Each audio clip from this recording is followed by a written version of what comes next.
আসসালামু আলাইকুম mysql ডাটাবেজের Bangla video টিউটোরিয়ালে আপনাদের সবাইকে স্বাগতম। আজ আমরা দেখব কিভাবে মাল্টিপল এন্ট্রি ইনসার্ট করা যায়। অর্থাৎ এর আগে আমরা ইনসার্ট দেখছিলাম যে বারবার একটা একটা করে এন্ট্রি, অর্থাৎ একটা করে কি রো ইনসার্ট করতেছিলাম, তাই না? একবার একটা রো। এবার দেখবো আমরা মাল্টিপল ইনসার্ট কিভাবে করা যায়।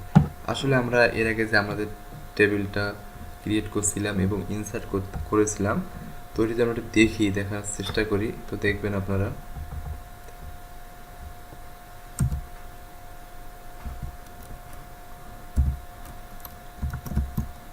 Select all form. দেখেন এখানে কি আসে আসলে, এই যে আমরা এই তিনটে যে রো ইনসার্ট করছি তিনবারে, কিন্তু তিনবার গোতে ক্লিক করে তিনটা রো ইনসার্ট করছি, তাই না? এখন আমরা চাচ্ছি যে একবারেই তিনটা রো ইনসার্ট করব, তারও কিন্তু সিস্টেম আছে।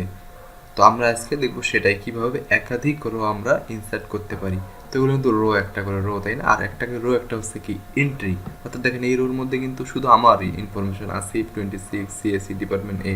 তারপর কিন্তু আরেকজনের এন্ট্রি, একজন পারভেজ, তার রোল হচ্ছে কি 24, তার ডিপার্টমেন্ট সিএসসি, তার সেকশন হচ্ছে এটা আরেকজন, পরেরটা কিন্তু অন্য একজনের এন্ট্রি, তাই না? তো এখন আমরা দেখবো মাল্টিপল রো কিভাবে ইনসার্ট করা যায়।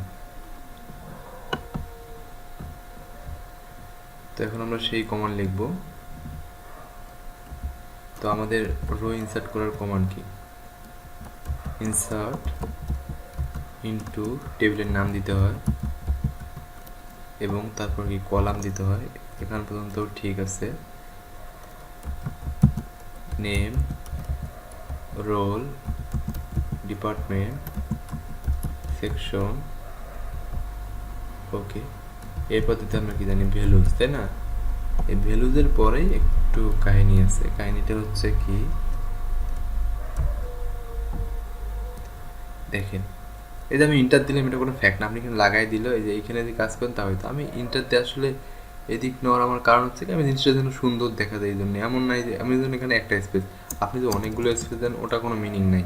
আপনি দিতেই পারেন, সমস্যা নেই, একটু ফাঁকা থাকলে হলে একটা স্পেস দিলেও যথেষ্ট। এখানে ভ্যালুজের সাথে দিলেও সমস্যা নেই, বা আমি যেটা আরও সরাই দিই তাও কিন্তু কোনো সমস্যা নেই। আমি যেভাবে আসলে সুন্দর হয় এইটার চেষ্টা করতেছি, একটু সুন্দর যেন দেখা যায়, বোঝা যায় জিনিসটা। তো ভ্যালুজের মধ্যে আমরা জানি কি নেমের জায়গায় আমাদের কি নেম দিতে হবে। আমি নেম দিলাম সাব্বির, তারপর রোল দিলাম মনে করেন 1, ডিপার্টমেন্ট দিলাম সিএসসি, তারপর হচ্ছে সেকশন দিলাম বি সেকশন দিলাম। হ্যাঁ, এটা হলো আমাদের সাবমিট এন্ট্রি। আমরা চাচ্ছি একসঙ্গে কি আরও আরও অনেকজনের কি করবো এন্ট্রি ইনসার্ট করবো। সেক্ষেত্রে আমাদের এখানে কমা দিতে হবে, তারপর আবার এই যে ফার্স্ট ব্র্যাকেট ওপেন এবং ক্লোজ করতে হবে, এবং এর মাঝে আবার এই যে এই সিকোয়েন্স অনুযায়ী আবার লিখতে হবে। অর্থাৎ এই যে নেম অনুযায়ী প্রথমে 1 নম্বরে নেমের ভ্যালু যেটা সেটা লিখতে হবে, দ্বিতীয়তে রোলে, তারপর থার্ড নম্বরে ডিপার্টমেন্ট, ফোর্থ নম্বরে কি সেকশন, একই স্টাইলে। এখানে মনে করেন একজন দিলাম কি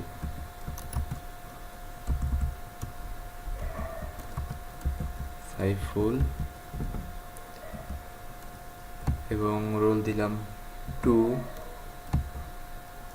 ডিপার্টমেন্ট দিলাম সিএসসি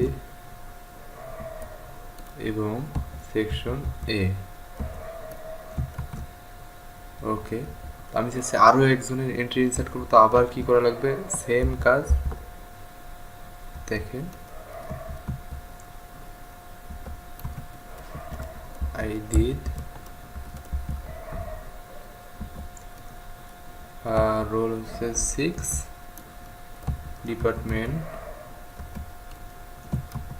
সিএসসি, সেকশন হচ্ছে এ, এবং সবার শেষে তো কি আমরা জানি সেমিকোলন দিতেই হয়। তো বিষয়টা ক্লিয়ার? তো আগে রান করি, আগে ক্লিয়ার না করি সমস্যা হতে পারে, তো আমি রান করে দেখতেছি আগে গো। ওকে, তো এই যে এখানে একটা এরর দেখতেছেন আপনারা। প্রথমদিন বলছিলাম যে আসলে এটা এখন বোঝার দরকার নেই। তো এটা আসলে কি এরর, এটা কোনো আসলে এরর না, আমি বিষয়টা আপনাদের দেখাচ্ছি। আগে আমরা কোডটা দেখি রান করে কি কাজ হয়েছে। তাই হোক, এই যে 3 রো ইনসার্টেড, এখানে দেখেন 3 রো ইনসার্টেড, মানে 3টা রো কি ইনসার্ট হয়ে গেছে একবারে। তো আমরা যদি এটা চেক করতে চাই যে আসলে কি এটা হলো, যদি হয় তাহলে তো আমাদের কোডটু ক্লিয়ার বোঝা, তাই না? এখন দেখবো সেটা। সিলেক্ট অল, আমরা সব দেখতে পাচ্ছি ফরম স্টুডেন্টস। এখন আমরা গোতে ক্লিক করি, দেখেন তো সব আছে, দেখেন 26 সাইফার একসঙ্গে কিন্তু আমরা কি 3টা রো ইনসার্ট করে ফেলছি বা 3টা এন্ট্রি। এভাবে আপনারা একাধিক করতে পারবেন। তো 3টে করছি, আপনারা অনেক অনেক অনেক বেশি করতে পারবেন। একটু কমান্ডটা বোঝার চেষ্টা করুন, আরেকবার আমি একটু বোঝাই দিই ওভারভিউ। তো প্রথমে আগের মতো কমান্ডেই লিখতে হয়, এভাবেই লিখতে হবে। তারপর আমাদের কলাম নামগুলো দিতে হবে, নেম, রোল, ডিপার্টমেন্ট, সেকশন।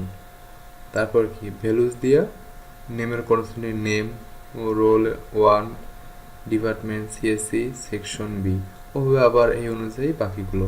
তো এইভাবে আপনি 1000 যদি কি রো ইনসার্ট করেন, এবং এভাবে আপনি আরও অনেক বেশি করতে পারবেন আপনার ইচ্ছা মতো। তো আই হোপ আপনারা বুঝতে পেরেছেন। তো একটা জিনিস আমি আপনাদেরকে এখন দেখাবো, সেটা হচ্ছে কি এই যে এররটা সম্পর্কে, এই যে বারবার এররটা আসতেছে, তাই না? রো ইনসার্ট কিছু ইনসার্ট করতে গেলে এই এররটা সমস্যা হচ্ছে বিভিন্ন সময়। তো এটা কেন হয় দেখা, এই যে এটা কিন্তু আসলে কোনো এরর না, কিন্তু লোকাল হোস্টে আসলে কি আমি যে এই যে এখানে ইউজ দিয়ে মাই অ্যাপ ইউজ করতেছি, তাই না, ইউজের মাধ্যমে। তো আসলে আপনি যে ইউজের মাধ্যমে না করে ইউজ ইউজ করতেছি বিধে এটা সমস্যা হতেছে। আপনি যদি ইউজ না করে, আমি দেখাচ্ছি আপনাদের, ইউজ না করে যদি আপনি এই যে এখান থেকে ডিরেক্ট স্টুডেন্টটা সিলেক্ট করে দেন, যে আপনি স্টুডেন্ট ইউজ করতেছেন বা এই যে আপনি যে মাই অ্যাপ ডাটাবেসটা ইউজ করতেছেন, এই সিলেক্ট করা দেখেন এখানে অটোমেটিক যে মাই অ্যাপ ডিবি ইকুয়াল মাই অ্যাপ এসে গেছে। মানে আপনি ইউজ না, ডিরেক্ট এখান থেকে স্ট্যাটিকভাবে বলে দিচ্ছেন, একদম ফিক্সড। সেক্ষেত্রে যদি আপনি এটা রান করেন, এটা রান করে তো সমস্যা নেই, আবার এটা ইনসার্ট হবে। সেক্ষেত্রে দেখেন কোনো ইরর আসছে কোনো, শুধু 3 রো ইনসার্টেড। মানে লোকাল হোস্টে এটা চাচ্ছে, কিন্তু আসলে আপনি যখন রিয়েল কাজ করবেন তখন কিন্তু ইউজও তখন ইউজ করা লাগে না। আসলে আপনি তখন জানেনই কোনটা ইউজ করতেছেন, ডিরেক্ট ডাটাবেসের নাম দিয়ে দেবেন, এই আর কি। তো এই ইরোরটা বিষয়ে যদি আরও কারো কনফিউশন থাকে, তো আই হোপ যে আপনাদের বিষয়টা ক্লিয়ার। তো ধন্যবাদ সবাইকে। আমার চ্যানেলটি সাবস্ক্রাইব করে না থাকলে আমার চ্যানেলটি সাবস্ক্রাইব করে নেবেন। আল্লাহ হাফেজ।